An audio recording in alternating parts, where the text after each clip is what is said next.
Welcome to All Cards on Deck, everyone who's tuning in right now. This is actually the first All Cards on Deck live this year, episode number 14. And for those who are tuning in and have no idea what is All Cards on Deck, let me explain you what it is. This is a live where I sit down with different guests who have absolutely different backgrounds, but they all have something in common. They all live their lives on purpose. And why I've created this live is because I wanted you guys who are in search of their purpose, who want to feel more fulfilled, to get inspired from these conversations, from real conversations, real journeys, and real people. And this live is called All Cards on Deck for a reason. We're actually using cards at the end of the live. And these cards are called We're Not Really Strangers. And they have random personal questions on them. Some of them are deep, some of them are not very deep, but they're for sure fun. And this is how we're bringing a bit of playfulness into quite a serious topic as purpose. And today I have a very special guest. Her name is Giada Nizzoli, and she's a marketing strategist and mentor for talented but sometimes under-recognized women founders. Welcome, Giada. So nice to have you here today. Thank you for being my first guest of the year. My first live of the year as well, so really excited about this. Yeah, beautiful. So let's dive into the questions straight away. So the first question is, who are you? Well, how much time have we got today? I'll keep it relevant. So I feel like I actually like what you said about purpose. So I'm gonna start by saying that when I think about who I am and what I do, I feel like my purpose is like more than one thing. And I'm really lucky Mhm. to do something that I love, with my business. But there's other parts of me that also feed into my purpose and they are a bit different. But it can all kind of work together or work at the same time, even though sometimes it's a bit separately, some things on the side. But to feed that into your question, I'm a marketing strategist and mentor, as you said, and I work with women who are brilliant at delivering the services, but they're struggling to articulate that and show that to people before they become clients, and so therefore marketing their services successfully. And I'm also an author on the side. I write poetry and I write fiction. And yeah, so that is like another part of, to answer the question, who are you? Like that is there on the side as well. And another thing I would add is that I am an Italian, as you can probably tell from my accent and my hand gesture. I'm an Italian in the UK and I love traveling as well. So that's me in a nutshell. This is beautiful. I had no idea you are also a writer.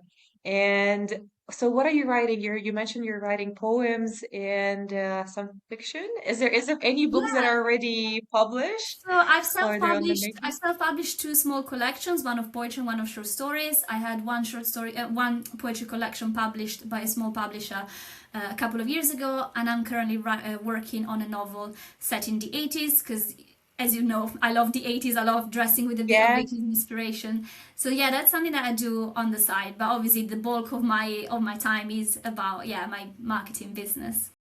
Yeah, beautiful. So how did you find your purpose? How did you get to doing what you do?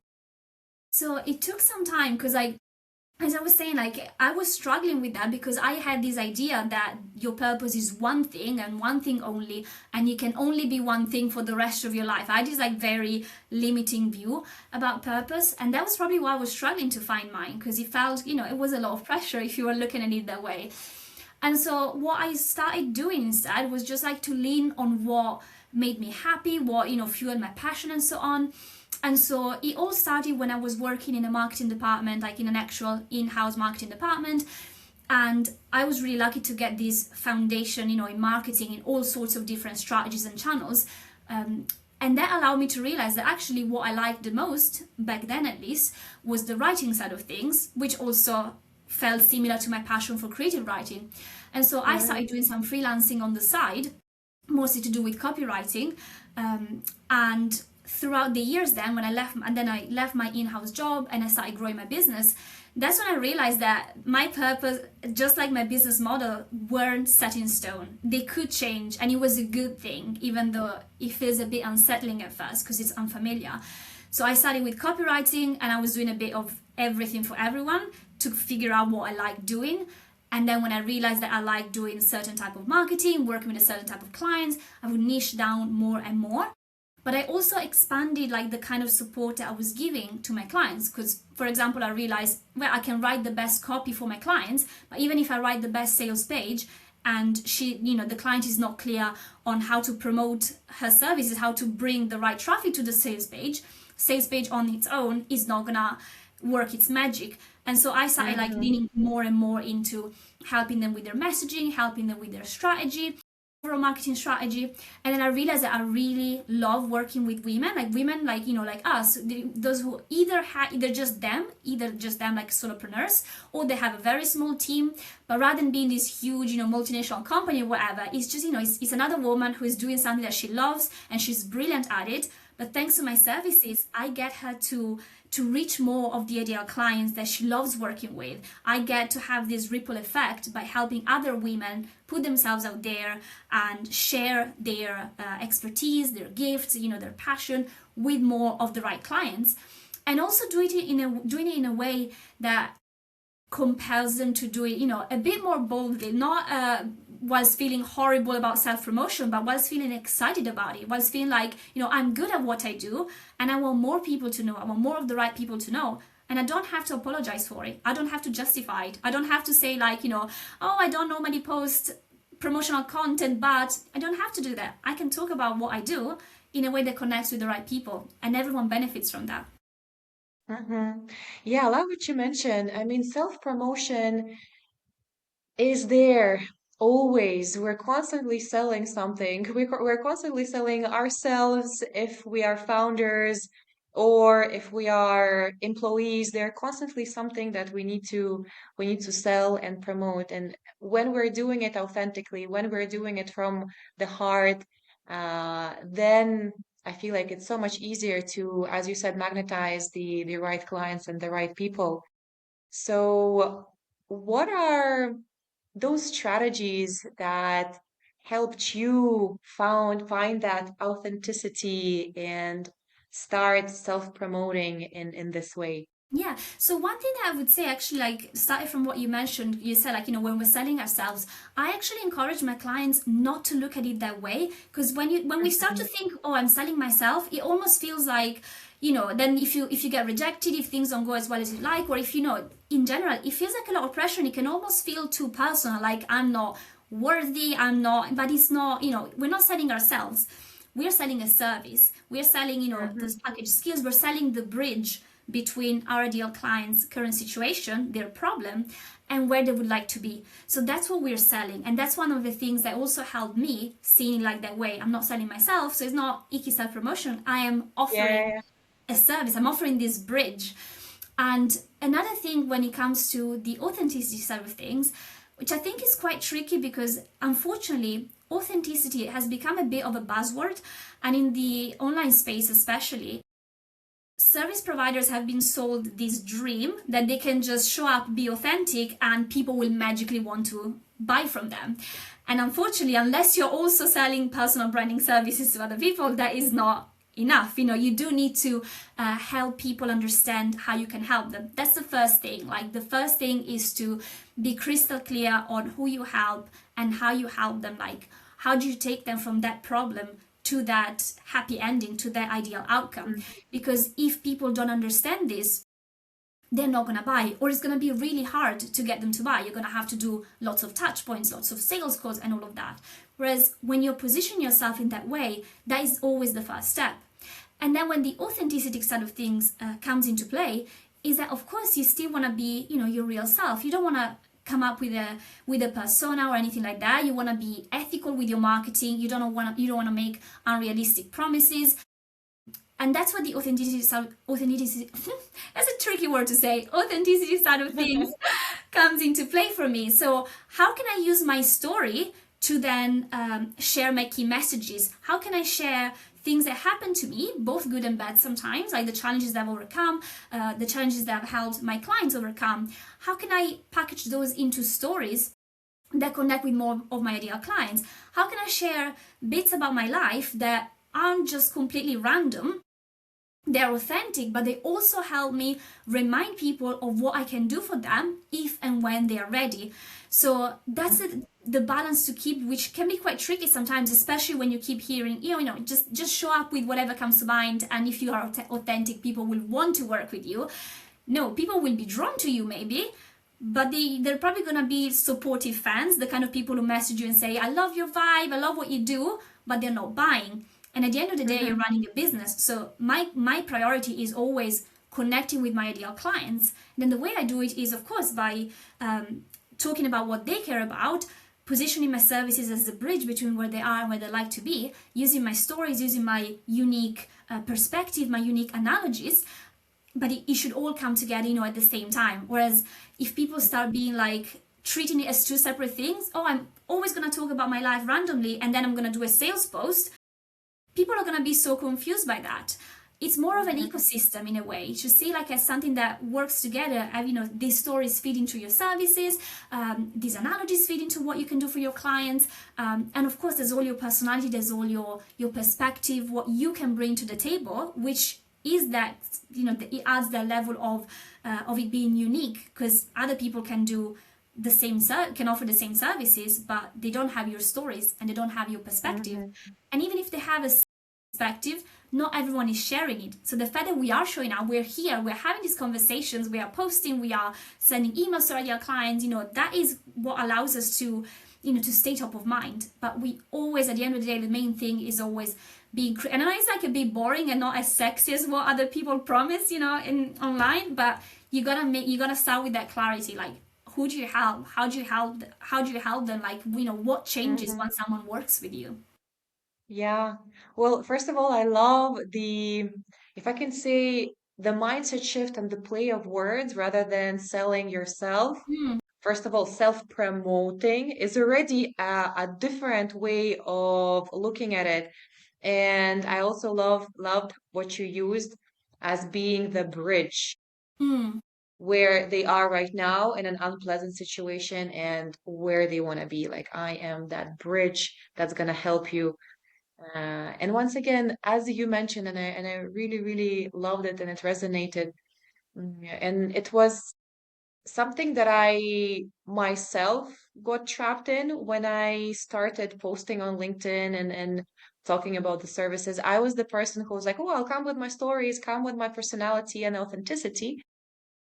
And clients will just magnetize. And then I realized, yeah, I didn't have the strategy, and strategy is so, so, so important. And how you need to have that right strategy, you need to have that clarity of who you yeah, serve and how you do it. How are you bridging this gap? So it's really, really wonderful that you're helping your clients to do that. A question in regards to your personal experience with the transition, right? Because you are in-house marketing, working as an employee, and then were you a freelancer and at the same time in parallel working for someone, okay. or how was that transition? Yeah, go Oh, ahead. that's a good story. That was a very Mm, interesting transition, let's put it this way. So I had a contract with this in-house marketing department, and I always say this, like, my boss, my actual boss, line manager, it was the best. We're still friends in my old department. But unfortunately, something got a bit tricky with the overall organization side of things. So I had this contract, so I was like, well, I got time because I'm freelancing on the side. I've only been doing it for a few mhm, months. I got plenty of time to do both until I feel like I'm ready to just focus on my business. And I didn't feel ready at all, but I thought I had time.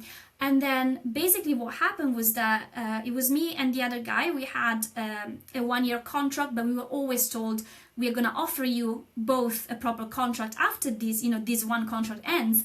And then we received a very impersonal email saying that there's just one position and we were going to have to interview for it. And even like our boss, our line manager, didn't know about this. He generally thought we were both going to get jobs. And so that really changed everything for me, because I was like, well, I don't feel ready, but I didn't like this. I generally did not like how this thing was handled. I don't want to compete for a job that I'm not planning on keeping for, for long enough. And so I was like, I'm gonna do it. I'm gonna go all in with my business. And it was scary because, as I said, I did not feel it. I'd only been freelancing for like maybe 4 months by then. But and I also, as I said, I'm Italian, and the culture there when it comes to work is very much about, once you have a job, once you have a contract, you hold on to it. You grow your roots there, like on that chair. You do not leave it because it's a safe job. And so I had people in my family being like, no, you need what you doing. It's a good job. You have to hold on to it. And I still decided to focus on my business. And what happened next? 1 month after I left, my entire department got shut down out of the blue. My colleagues got made redundant. Nobody had seen it coming. And I feel like obviously I was heartbroken for them. I thought like if I had, instead of following, I was saying like my purpose, like my drive, the thing I wanted to do, if I had stayed there in-house to hold on to the safe job, I wouldn't have that safe job. So sometimes it's about, something that I like sharing this story because hopefully it helps people put this into perspective, because entrepreneurship is seen as risky, and don't get me wrong, it is. I mean, I had the pandemic happen when I'd only been in business for like 6 months, so that was not fun. But you can lose your job even when it looks safe, and so that's the thing. Obviously, I'm sure plenty of people that listening here are, have a traditional job, and I'm not saying, oh, you shouldn't have a traditional job. But the thing is, think beyond the safe aspect. If you want to do something, if you want to change careers, if you want to go for a different position, don't hold yourself back just because some people tell you, oh, it's not very safe. You should just stick to what feels familiar now, because you never know. And as cliche as it sounds, it's probably best to go for the thing that you really want, and then try and make it work, fail in a way, as you said, as people say, but it's not really failure if you then, learn from it and pivot and all that. And obviously have a safety plan. I'm saying I wasn't ready, but I did have some savings aside. I don't want anyone to think that just, they should just quit everything without any kind of security around them. But yeah, that is how I went from being in-house to being self-employed. And it wasn't a smooth transition, because I was used to obviously having a boss, having a team around me and all of that. So it's not the overnight success that sometimes we see online. It's not like I quit my job and I immediately made this much money per month, or I was like typing from a beach in Bali or anything like that. It's just very I feel like the things that actually work, that move the needle, they don't look very sexy and glamorous from the outside. It was me in my bedroom trying to make things work and learning as I was doing it, because I was good at what I was doing, but I had no clue how to, run the business, how to market my own business. And even nowadays, I'm always very upfront about this. This is what I do for my clients, but when it's my own business, I'm so close to it that it can be tricky sometimes, to take that step back. And I always say, trying to read, when we're so close to our services, is like trying to read the label from inside the jar. And you need to be able to step outside the jar to be like, what do I put on the jar to get my ideal client to understand the value that's inside? So yeah, it wasn't the smoothest journey, but still here 6 years later. Wow, thank you for sharing. And I love the comparison with the jar also. Mhm. A question about your, friends and family, because I know that society and people who matter, they can really hold one back with their opinions. And I know also from my personal experience and with the clients that I work, that a lot of people, in a way, they live not their lives, but lives of their parents or society or a friend of a friend. So I'm wondering what has helped you to stay strong no matter Yeah. the outside noise. Yeah, so for me, it was a couple of things. First of all, I recognized that the people in my life that were saying those kind of negative things, they were doing it from a place of love. It was toxic, but they thought that they were doing what's best for me.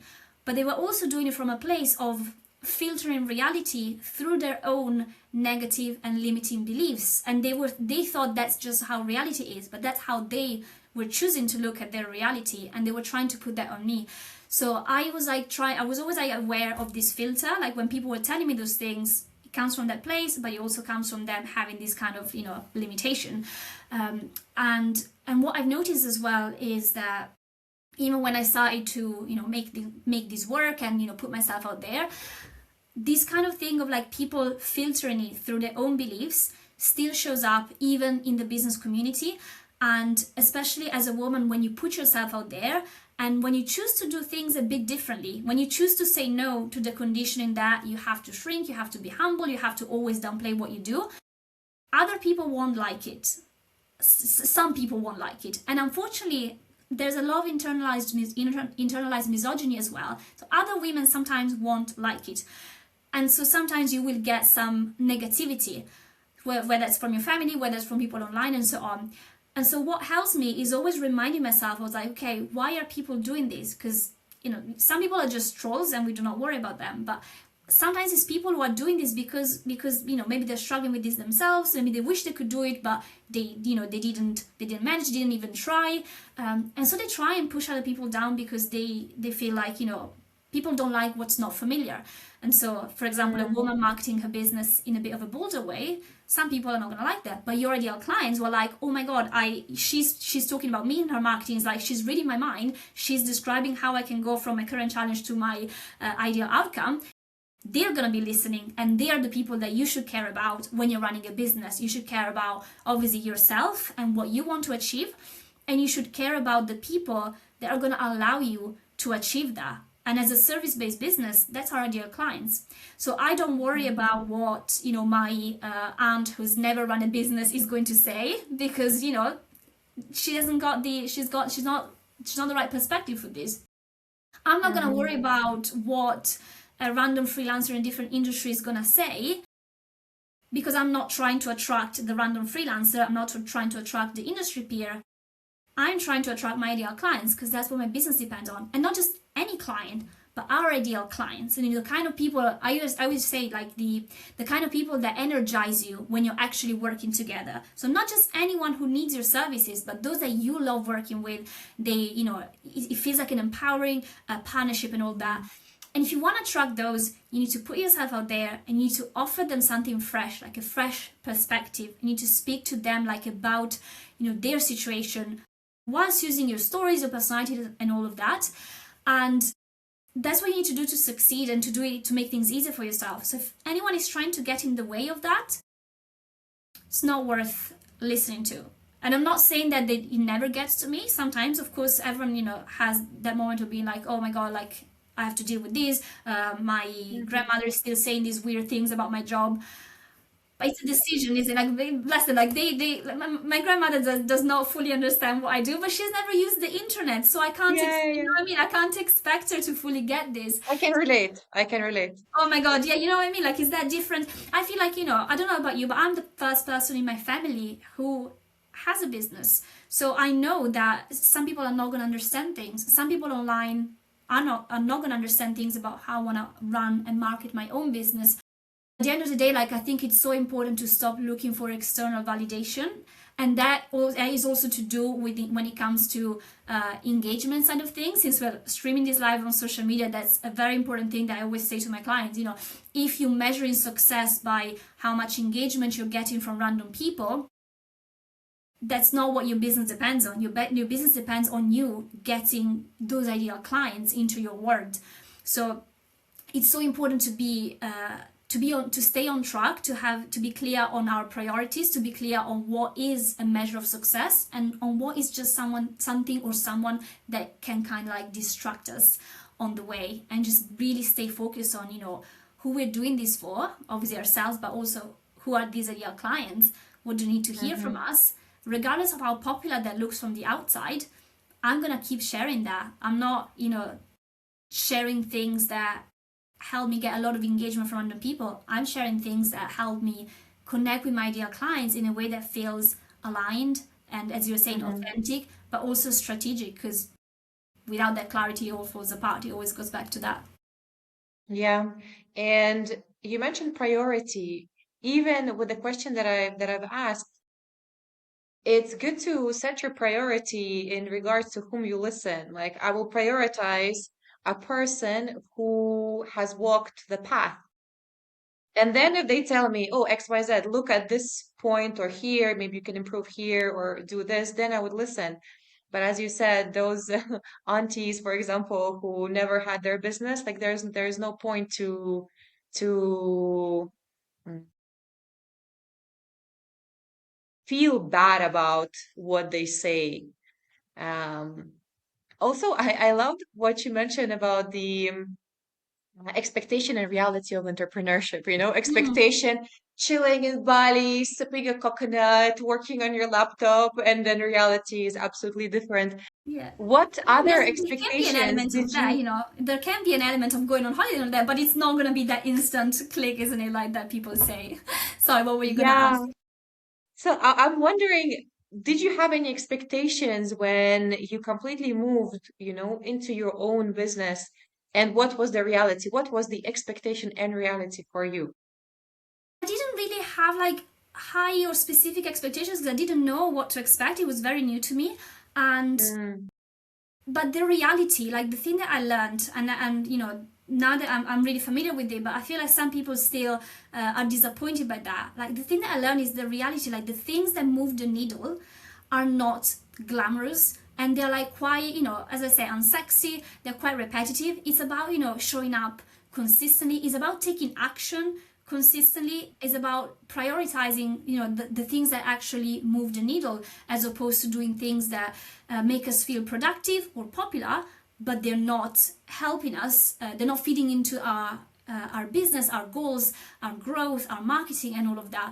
And so a lot of what happens behind the scenes is actually like, I'm still grateful that my business does allow me to do things that, I take in time off. Like I did like a 20, I think it was a 23-day road trip a couple of years ago, and I was able to just do that, to not go to a boss and be like, by the way, can I do it? No, I was able to do that, to make that work. So there is a bit of that glamorous stuff on the side as well, but like, to get to enjoy the glamorous stuff, you need to do a lot of the boring stuff, and not boring as in, oh, I hate doing it, but as in, well, this doesn't look very glamorous, this wouldn't make like a pretty aesthetically pleasing Instagram post, but that this is me today planning my marketing strategy, planning the content I'm going to share on these platforms, prioritizing this and that, repeating my messaging, repeating over and over, inviting people into my world, following up with people who express an interest, and doing all these things behind the scenes, because that is what keeps my business going, and that is what allows me to make the most of those more glamorous moments, those glamorous holidays, and all of that. But if someone is expecting to just for the glamorous stuff to happen magically because we, manifested it during a full moon or something, they're gonna be very disappointed, because a lot of it is repetition and structure and taking action, even when we don't particularly feel like it. What I also heard from a lot of entrepreneurs that it's not easy to have that self-discipline because when you're an employee, you go to work 9 to 6. There's a certain schedule you have, and you have to work. Yeah. How how is your relationship with self-discipline?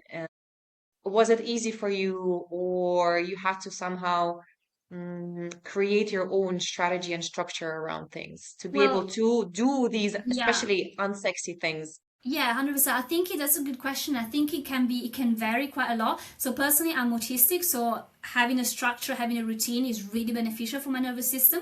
But I've also Hmm. worked with clients who have ADHD, so the complete opposite, because they struggle with the repetitive sort of things and the structure. And I've worked with plenty of like clients who are not neurodivergent. So there's it can be very personal. But what I always say to clients is about finding a system, and by system I just means a systemized approach. So rather than just being like, okay, what do I work on this week with my marketing, is knowing what you're gonna do a bit in advance, and like knowing what is your high impact action and all of that. To get there, I'll be like completely honest, like sometimes it takes some trial and error. So for example, what I do for my clients is, after we got clear on their strategy, high impact action, things that you do all the time, things that you only do when you have the capacity for it, things that you only do once every 3 months or so, we try and put into their calendar. We'd be like, okay, what can let's have a block that repeats itself every 3 months, for example. Let's have one that repeats itself every week for this specific focus of my marketing, of my high impact action and all of that, and see how you get on with it. And then once you've given it a proper go, you can see if it works well for you, if you need to optimize it, if you need to tweak it. But at the end of the day, what it usually comes down to this is like, if it's not in the calendar, it's not going to happen realistically. Because, how many people say, oh yeah, I'm going to work on my marketing when I'm done with that client, when this other thing happens. And then life gets in the way and you have so many things to worry about and to think about. That headspace that, gets taken up. And of course you're going to forget. You're human and things are coming up and getting in the way. Whereas when you put in your calendar and you're treating it as seriously as you would client work, because at the end of the day, your business running depends on you getting clients, and you staying visible, you having the right strategy to attract these clients is a lot to do with your marketing. And if you're not doing it consistently and in the right way, it's easy to get sidetracked. And then, the pipeline is going to get dry when it comes to new clients. So that's why I say, trying to get to that structure, trying to get to that systemized approach, and giving it a go, for long enough to see if it actually works for you or if you can improve it. And personally, what works for me is as well, it's good to have a routine, and it's good to be able to know when and how you need to break it. So for example, I love to do all the things that are in my strategy kind of document, but I know that sometimes life gets in the way, you get ill, something happens, you're not going to have the capacity to do everything. But that is exactly why it's important to be clear on what is high impact action and what is a potential distraction. Because if you know that, for example, you get most of your clients from your email list, there might be a part of you that's like, oh yeah, I'm a bit ill, but I'm just going to churn out something for Instagram real quick. And it's like, but is that the right priority for you? If most of your clients, when you have limited time and energy, use them wisely. Maybe people can, if you need to grow your audience, go and pitch to be on podcasts, do collaborations, do all these other things. It's not just about the things that feels productive, tweaking on fiddling with Canva and all of that, and just post something shiny. Yeah. That's probably not going to be the thing that moves the needle. So yeah, it's about finding the right systemized approach for you. And I'm very open as a marketer about the fact that I don't think there is one holy tactic. What works for you might not be what works for me, which is why I don't tell people you need to be on LinkedIn, you need to be on Instagram, you don't have to be on TikTok. I don't know. Until I've worked with you, until I've spoken to you, until I looked at your ideal clients, I don't know what's going to move the needle for you, but we need to get to that, or you need to get to that independently, whatever works for you, and have that clarity, and always bring yourself back to that overall strategy. What are you trying to do?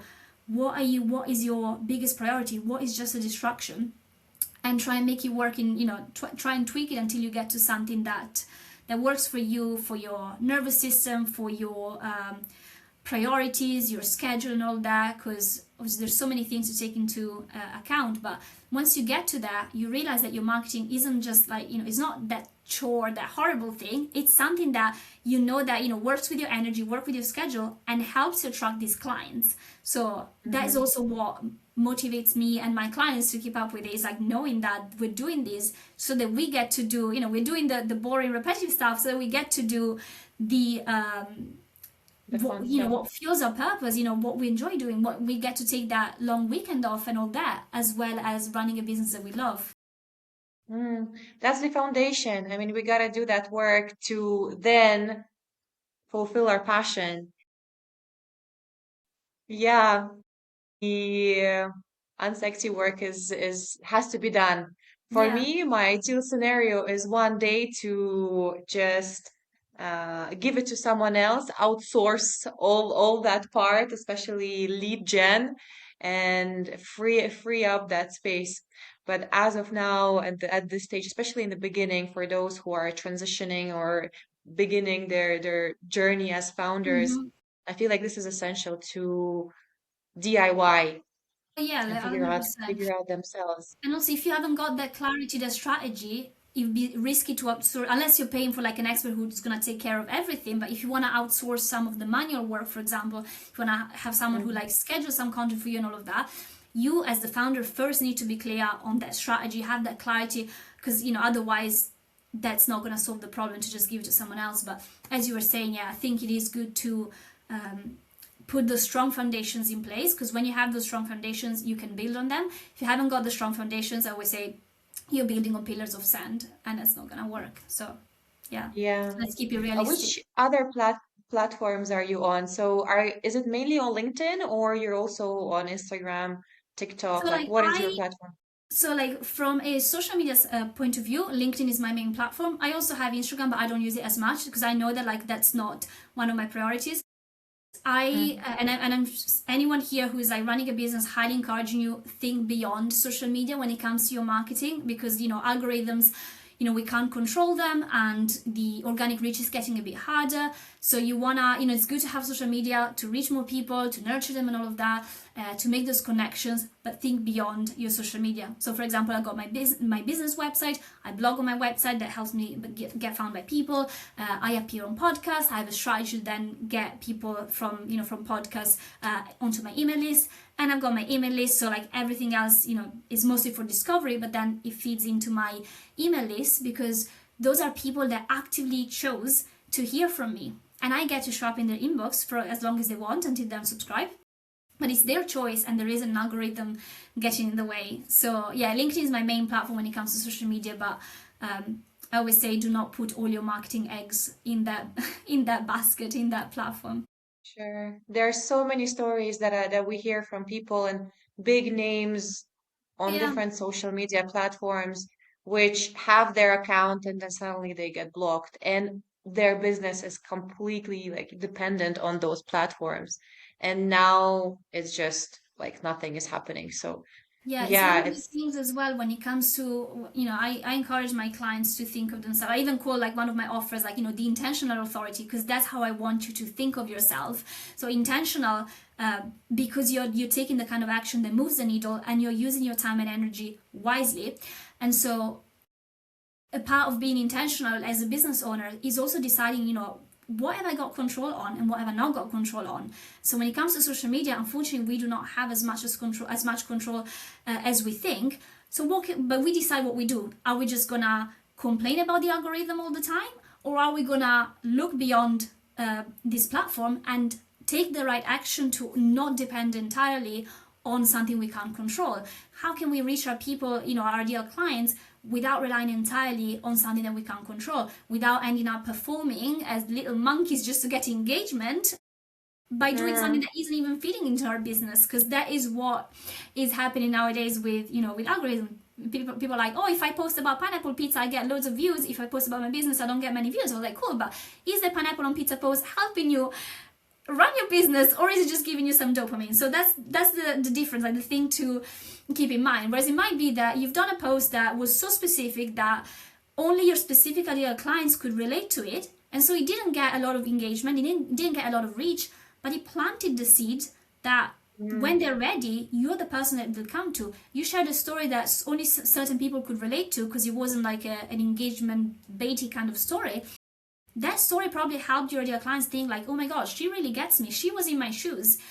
And maybe one of those posts that didn't look popular from the outside, they're the kind of posts that compelled someone to reach out to you, to send you that DM, to book a call, to pay for like your low ticket offer or whatever. So like, yeah, I feel like being intentional is like a very big keyword for me and my clients, and I would encourage anyone listening to be intentional with their marketing. Do not do something just because you're seeing the big gurus doing it on social media. Do not do something just because it's a familiar habit.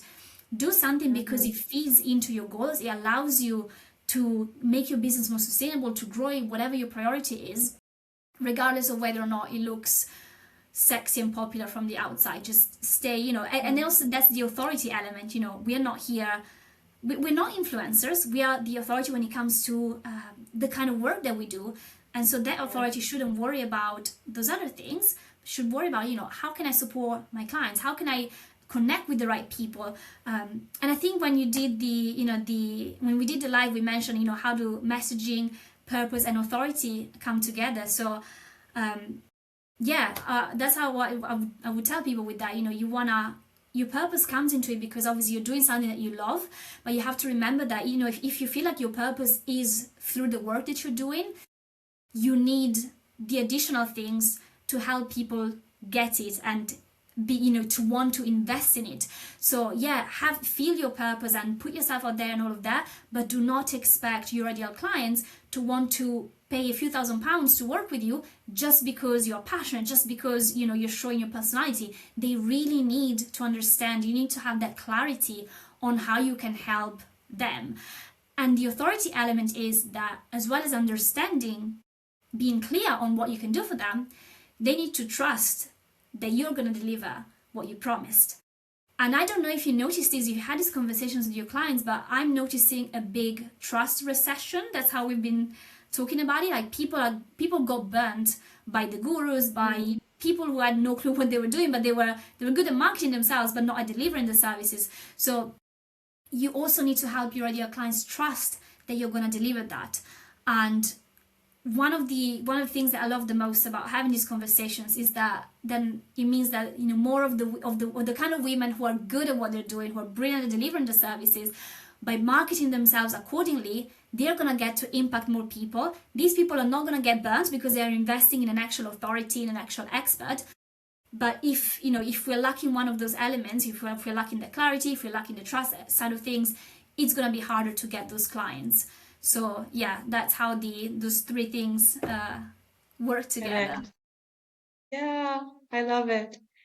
And as you said, there's no one size that fits all. And if that strategy worked for a guru, and then they're mentioning from their own experiences their how-tos and 10 tips and how to 10x XYZ, whatever, maybe it worked for them. But again, we have no idea if it's gonna work for everyone. Chances are no, it's gonna work for a certain percentage of people. Exactly. And how I see it, it's all about experimenting with different strategies from different gurus, and maybe even creating something of your own, blending different ones and seeing what fits you, what fits your personality. I would start from there actually. Like between the two, actually, probably better to either partner with someone who's on you, someone who can help with that, or try it yourself first instead of getting distracted by someone else's strategy, because the chances are, as we're saying, is just because it worked for them might not work for you. But if you're clear on who you help and how you help them, and you are putting that out there regularly, and when you feel like you are being repetitive with your marketing, I promise you've not been repetitive enough, because you're the only person who sees all your marketing. So you need to repeat it. When you're repeating yourself, when you're adding all these stories and these different ways of packaging your messaging, and you're doing it consistently, that is already going to give you much better chances of connecting with the right clients. So you got those foundations, and then, as we were saying, we can improve on things, we can create the right structure and all of that, we can go beyond that. But yeah, it all starts with that initial clarity. Yeah.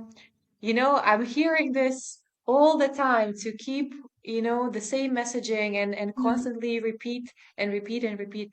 And myself, I honestly get carried away sometimes with the inner, that passion of sharing something which might not be connected to the actual messaging. And it's always this conversation with myself in my head that I have. I'm like, okay, once again, you drifted away, you got distracted from your main messaging. What is your suggestion for people like me who I know the theory, but then Yeah. eventually somehow I'm like, no, no, no, and I'm just carried away with Yeah, well, first something of all, else. I'm gonna say, at the end of the day, it's your choice. So if you want to do it for like specific, like for example, yesterday I did a post that had absolutely nothing to do with my business. I've done it because I wanted to take a stance on some horrible things that are happening in the world. That was my choice, but I know that that is not gonna help me get clients or anything. I done it because I chose to do that. So let's remember that we also have this choice. But if you are obviously, if you feel like you, and a lot of people find themselves talking about random things not because they want to, but because they're getting distracted, or because they generally think, oh my god, what if I bore my audience by talking about the same messages? In reality, as I was saying, you do need to repeat your messaging. You can package them differently, but you do need to repeat them. So one thing that helps to actually stay on track, what I do with my clients, we create brand messaging guides where it's really about like having it like written down, what is the main problem that you're solving for your clients, what is the main outcome they can expect. And obviously like the guides includes lots of other points, but like the main thing, like the most important thing are those two, because then your services become the bridge. And I also encourage you to write down I call them brand messaging pillars. So your key messages that then you can repeat in different ways, and they really summarize what you stand for when it comes to your industry, to your services, to the work you do.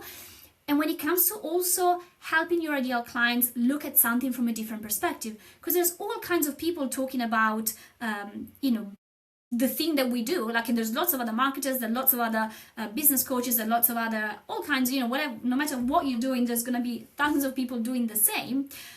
But if you keep leading with that perspective, if you keep helping your ideal clients look at something from a fresh perspective, they're going to start seeing you as their authority, because you already helped them shift a belief by looking at, like, considering something from a different perspective. So having it written down, I think it's one of the biggest things, because we're business owners. We have service to deliver, and we should make things easier for ourselves. Our marketing should make things easier for ourselves, and it's not going to do that if we're keeping everything here. We need to free up this space. This is what allows us, what's in here is what allows us to run a business. So we need to free up that space. So put it on a fresh Google Doc, even write it down, print it out, have it like somewhere you can see it, and remind yourself of the importance of staying on track. Because if people don't see your messages often enough, if they don't understand exactly how you can help them, visibility on its own is not going to fix that problem.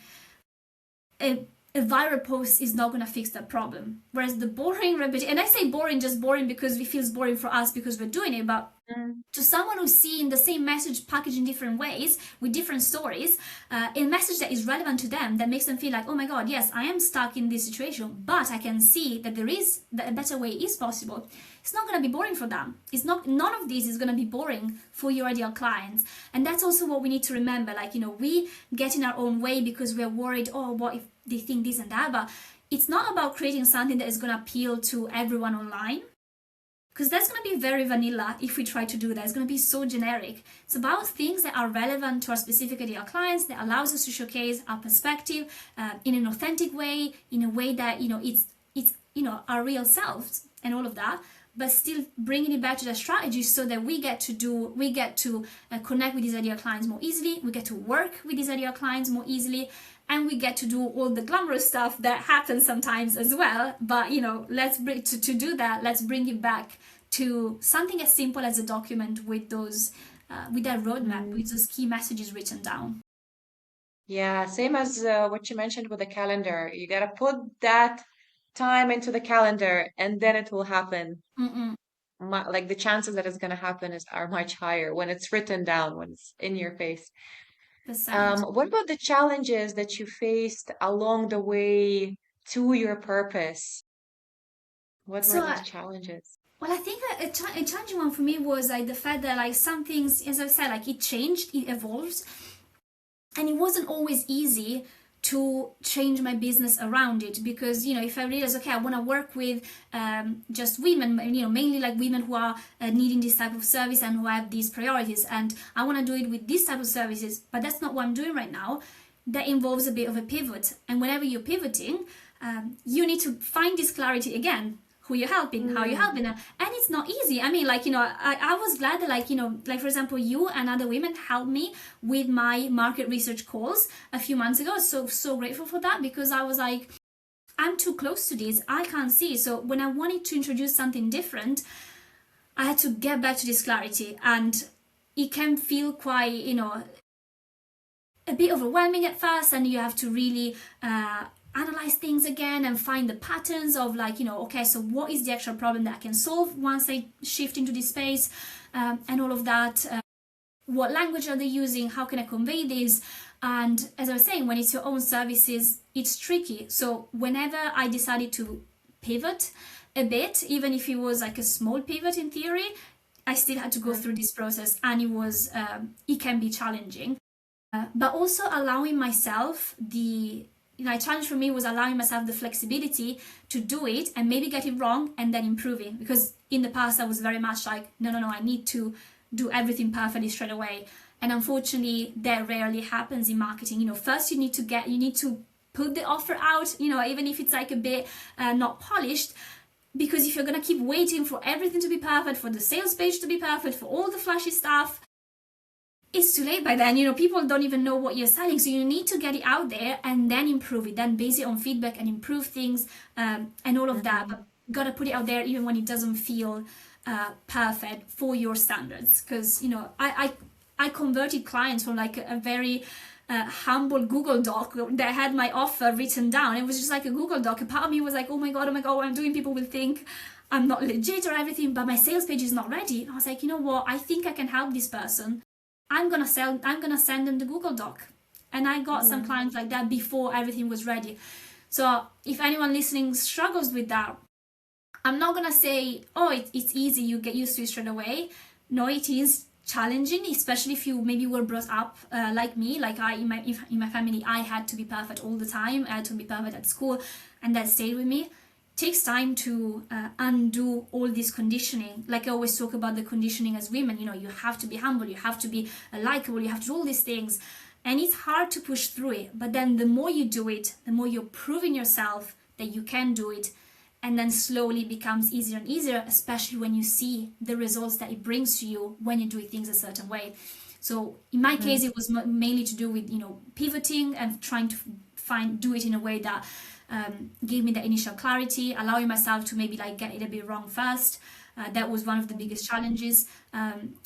For someone else it might be something different, but the main thing is the same. Like, don't hold yourself back just because it's not happening the exact way that you like for it to happen, because realistically that is rare in the business world, that something's going to go exactly as you want it, isn't it? Especially in the beginning. Oh my God, Oh my God, especially yeah. in the beginning. Yeah.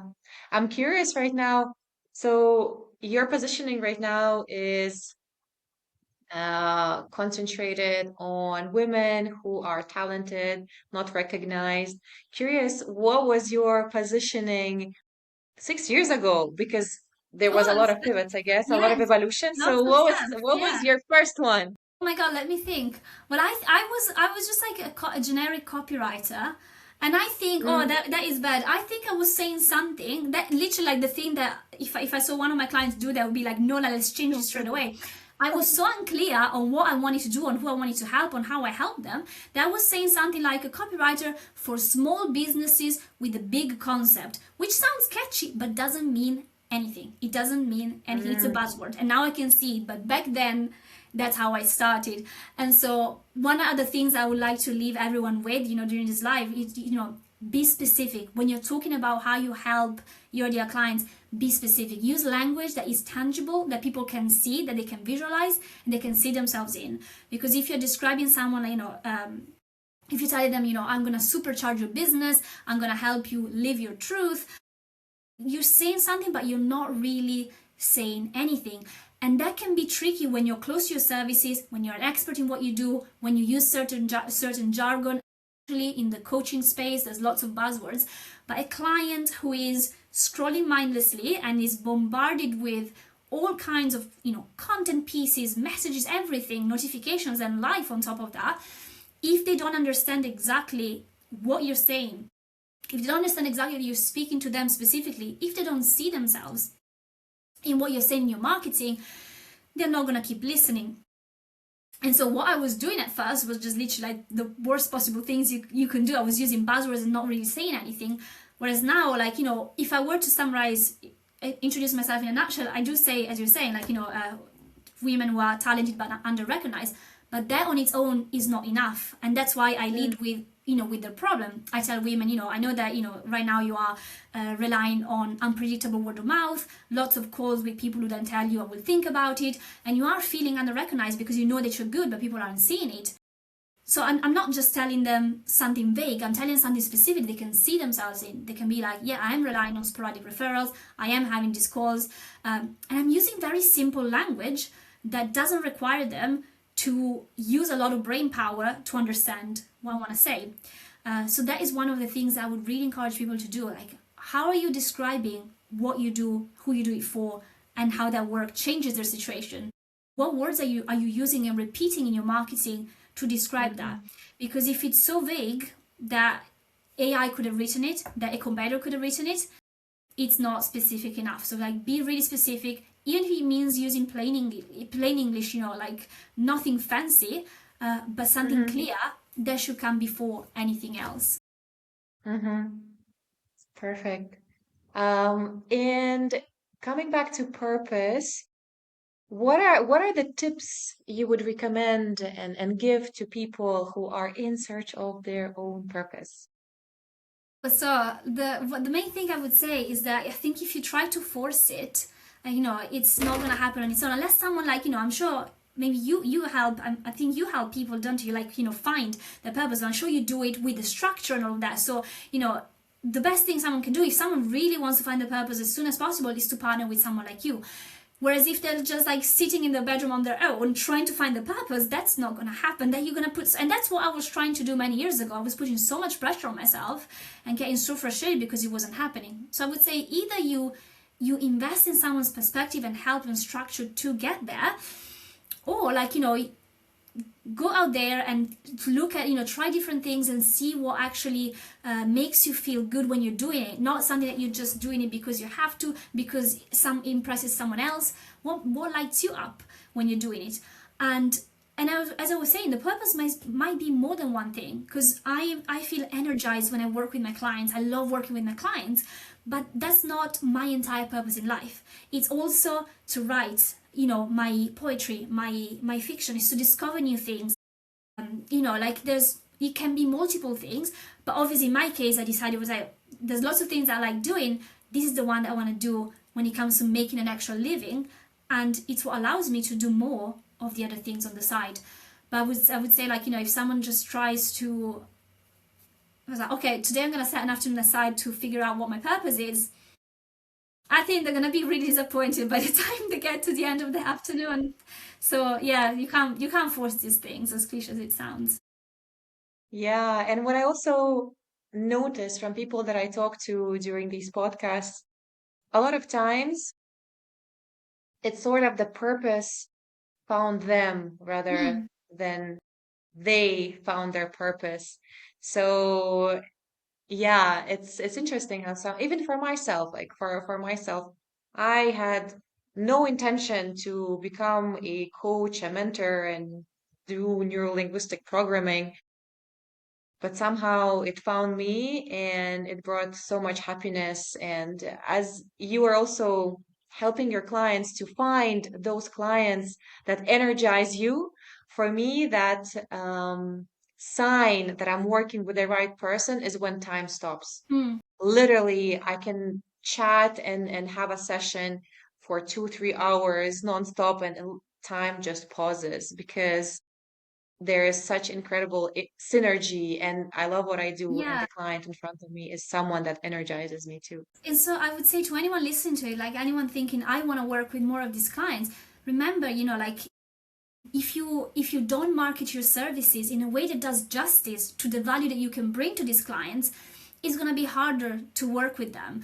So if self-promotion feels icky, remember, you're not selling yourself, you're selling the bridge between your client's situation and where they want to be.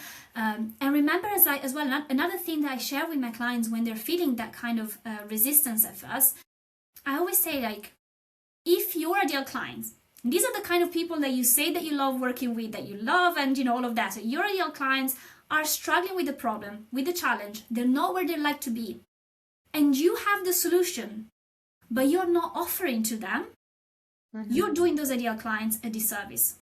So when you start marketing yourself and that option, you're putting it out there. You're not forcing anyone, but you're putting it out there frequently. You're giving them an option to take the next step, to look at something from a different perspective, to solve that problem with the right help. And if you're constantly downplaying your brilliance because you feel like, as a woman especially, but I can't be seen as being, confident and all that, how can you expect someone to trust you with their time, energy, and money if you're not giving them that confidence? So Hmm. I see, like, marketing as like the way to work with more of those ideal clients in a way that feels aligned. And at first, yeah, it's going to be a bit uncomfortable to step it up, like outside that comfort zone, but we're still going to do it in a way that feels aligned, and that helps with the managing those kind of that kind of discomfort. But ultimately, when we are stepping it up and marketing our services in a way that does it justice, it benefits us, benefits the business, and it benefits the kind of clients who would get the most out of the services. Yeah, that's a beautiful mindset shift. Like to be at service I am not selling my service, but I'm actually helping the person. And I might take, I'm, I'm, um,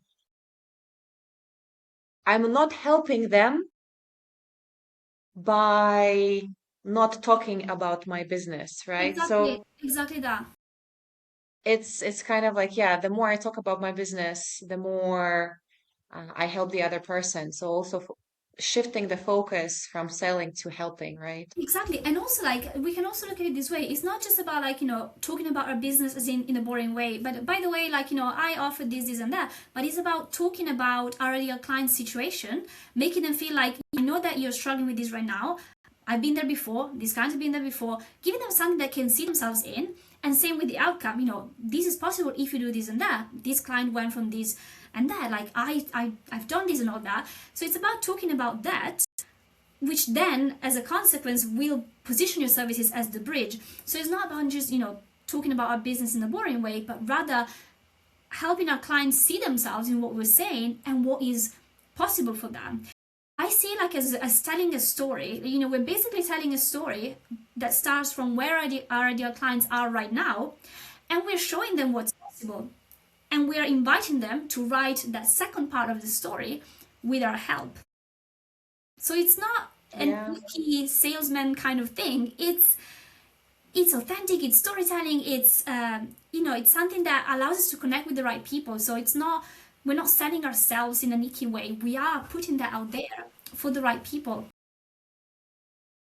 I love it. I love this conversation, and I'm already myself having a lot of mindset shifts and reframing, reframes happening in my head. And we're gonna get to the second part of our live, which are the questions from the card deck. Let's go for it. We'll start. So there's three levels. We'll start with level number one. What do we have here? This is so interesting. This is the question that I actually and the card that I picked up when we were having a conversation just before we started. What is your celebrity crush? You know what's gonna come back again. This is so funny. Like literally, we had 5 minutes Literally, before that's before crazy. I pressed start, get live, and this is the card I picked up as a random card and it came up again. Okay, Yeah. I'm probably gonna go with Timothy Chalamet. Like, I don't like, love everything about him, but like, is I do Yes. appreciate him. I like him as an actor as well.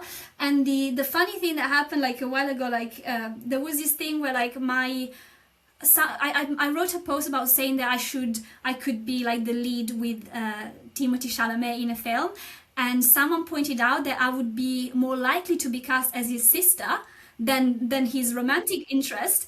And then like, it turned into like this big thing that like people were saying, actually, yeah, you do look more like the sister. And even my mom asked me if I could translate what was going on because she was interested. And then she was like, "Oh yeah, you are more likely to look like his sister." I was like, "Thanks everyone for just ruining my my Timothy Chalamet Yeah, dream." the crush situation. I love him, honestly. He was my big crush after I watched Dune. Oh my God. I love this movie. I love him in this movie. Wow. Same page. And we won't even have to Mm. compete because apparently I can only be cast as his sister, so you can still like. Oh, okay. Level number two. When you're asked, how are you? How often do you answer truthfully? For me, so as I was mentioning before, like I'm autistic and I've only found out last year and learning to understand myself. But a big thing for me is to take things literally. Being autistic, we take things a bit literally. So I've always thought that when someone asks, "How are you doing?" that they actually want to know how I'm doing. And so it was only recently that I realized actually, apparently, they're not supposed to always answer truthfully. If someone is asking how you're doing, they just want to hear, "I'm fine, thanks. How are you? How was your weekend?" Whereas when someone Mm. asks me how I'm doing, I'm gonna answer, truthfully. Like that is my standard thing. And be like, actually, I'm not having the best day today, but yeah, whatever. Like, how are you? So my default was has always been to answer truthfully. And if anything, now I'm Mm. overthinking it a bit now that I've learned I'm autistic and that's not how everyone else thinks. it's hard for me to know whether or not I'm meant to answer it truthfully. I do think, when I ask it, I want to know how someone is doing. If I didn't care, I wouldn't ask. So, yeah, I hope people appreciate the fact that I'm honest when I answer that. Yeah, honestly, I prefer that. I prefer the person to rather tell me the truth, how they really feel. I even remember I had these little LinkedIn series last year, maybe 2 years ago, where I was asking, I had a poll where every week I was asking, how are you doing really? So many people answer automatically to this question, like, I'm okay. But internally, they are broken down or they feel sad, etc. So, and you never know, maybe that truthful answer will be able to attract a beautiful response from a person and support and love that you actually need in the here and now. Yeah, So, yeah. yeah, 100%. Okay, level number 3. What can we create together? Interesting. Yeah, I'm not sure I understand it. What, like, maybe like that's What where the can we autism is. create together? It's kind of like as a collaboration. If we were to collab together, what could we Like you and create I, or like together? we as a collective? You and I, what All can we right. Well, I create think together? we've already Or maybe, I created. don't know, a drawing, Yeah, yeah, travel, cool travel yeah, yeah. together. Well, I think we've already created something beautiful together today by having this conversation and what we, yeah, like the whole idea of yes, like have as a business owner especially having your purpose and all of that, but also remembering that what allows you to get the more to live your purpose is to get more of the clients who pay for your services and that you love working with. So bringing together these purpose and messaging strategy. So I feel like we've already created something together by doing this. Nice one, a nice one. The first thing that popped up in my head when I read this question, as you mentioned, you love traveling, and I'm a big fan of traveling too. So what I would create is maybe one day travel together somewhere, or if you are ever in Belarus, or if I am Or in if you're ever London, that in would be Northern amazing to England, also meet up. yeah. Yes, yeah. Beautiful. So we'll be wrapping up. Before we wrap up, what is the best way for people to reach you? I guess DMs on LinkedIn, right? Is there anything else? DMs on LinkedIn, or if you want to go, if someone is in my featured section, you also have some resources and ways to get onto my email list, where I especially like focus on sharing things to help women look at their marketing from a different perspective. So if you felt anything shift for you, you're gonna love these emails. Beautiful. And you've also, we connected through a marketing call, right? You were asking a lot of questions. So I guess you've created some new products this year. What are those products that you're offering, like specific ones for people to know if they want to work with you?